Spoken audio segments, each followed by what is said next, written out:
এক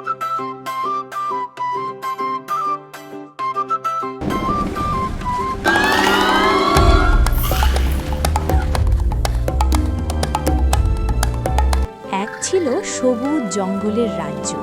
সেই রাজ্যের রাজা ছিল এক সাহসী সিংহ, সিংহ রাজা। সব প্রাণী তাকে খুব ভালোবাসত, কারণ সে ছিল ন্যায়পরায়ণ আর দয়ালু। কিন্তু সেই জঙ্গলের পাশের নদীতে থাকত এক শয়তান কুমির। তার নাম ছিল কালু কুমির। সে সব সময় অন্য প্রাণীদের ভয় দেখাতো আর সুযোগ পেলেই আক্রমণ করত। একদিন ছোট্ট হরিণ মিঠু নদীর ধারে পানি খেতে গিয়েছিল। হঠাৎ করে কালু কুমির লাফিয়ে উঠে বলল, আজ তুমি আমার খাবার।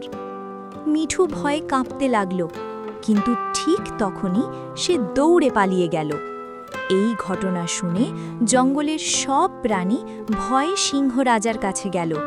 তারা বলল, মহারাজ, কালু কুমির আমাদের বাঁচতে দিচ্ছে না। সিংহ রাজা একটু চিন্তা করলেন, তারপর একটি বুদ্ধি বের করলেন। পরের দিন সিংহ রাজা নিজেই নদীর ধারে গেলেন। কালু কুমির তাকে দেখে হাসতে হাসতে বলল, ও, আজ তো বড় শিকার পেয়েছি। কিন্তু সিংহ রাজা শান্তভাবে বললেন, যদি তুমি শক্তিশালী হও তাহলে আমার সাথে লড়াই করো স্থলে, পানিতে নয়। কুমির একটু অহংকারে রাজি হয়ে গেল।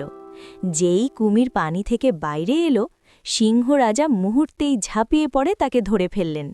কালু কুমির বুঝতে পারল তার ভুল।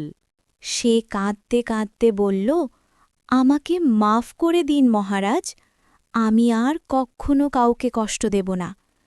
সিংহ রাজা তাকে ক্ষমা করে দিলেন, কিন্তু সতর্ক করে দিলেন, ভালো হয়ে থাকো, না হলে এই জঙ্গল ছাড়তে হবে।